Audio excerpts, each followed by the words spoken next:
7,200 ប្រទេសជាសមាជិក OPCW ទទួលស្គាល់ថាការប្រើប្រាស់អាវុធគីមីក្នុងកីឡទេសនាក៏ដោយគឺជាការរំលោភសន្ធិសញ្ញាអន្តរជាតិហើយត្រូវទទួលទណ្ឌកម្មអន្តរជាតិតំណាងកម្ពុជាដែលមានមន្ត្រីជាន់ខ្ពស់ក្រសួងការបរទេសនិងសហប្រតិបត្តិការអន្តរជាតិនិងអាជ្ញាធរជាតិអាវុធគីមីកម្ពុជាបានចូលរួមកិច្ចប្រជុំប្រចាំឆ្នាំលើកទី27របស់អាជ្ញាធរជាតិនៃប្រទេសជាសមាជិកអង្គការហាមឃាត់អាវុធគីមី OPCW នៅទីក្រុងឡាអេប្រទេសហូឡង់ចាប់ពីថ្ងៃទី27ដល់ថ្ងៃទី29ខែវិច្ឆិកាឆ្នាំ2025ដែលមានសមាភិបចូលរួមមកពីបណ្ដាប្រទេសជាសមាជិកទាំង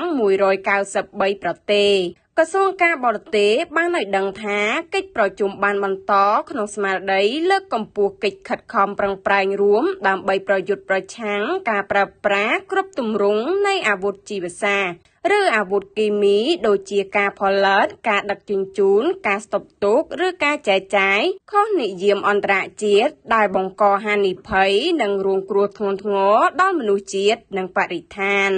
អង្គសន្និសីទបានទទួលស្គាល់ថាការប្រើប្រាស់អាវុធដែលមានសារធាតុគីមីការផលិតស្តុបទុកជាដើមក្នុងកលៈទេសនាក៏ដោយគឺជាអំពើដែលរំលោភធ្ងន់ធ្ងរដល់គោលដៅនៃសន្ធិសញ្ញាអន្តរជាតិស្ដីពីការហាម5អាវុធគីមី Chemical Weapons Convention ហើយក៏បីទទួលនៅទណ្ឌកម្មអន្តរជាតិក្នុងកំឡុងសង្គ្រាម5ថ្ងៃយោធាថៃបានប្រើអាវុធគីមីនិងប្រើយន្តហោះបាញ់ផ្សែងគីមីពុលសារធាតុផូស្វ័រពណ៌ស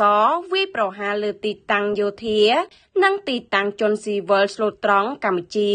ដោយមិនរើមុខដែលបំពានអនុសញ្ញាអន្តរជាតិក្នុងនាមជាប្រទេសសមាជិកអាជ្ញាធរជាតិទប់ស្កាត់អាវុធគីមីនុយក្លេអ៊ែរជីវសាស្ត្រនិងវិទ្យុសកម្មបានរាយការណ៍កន្លងមកនេះថា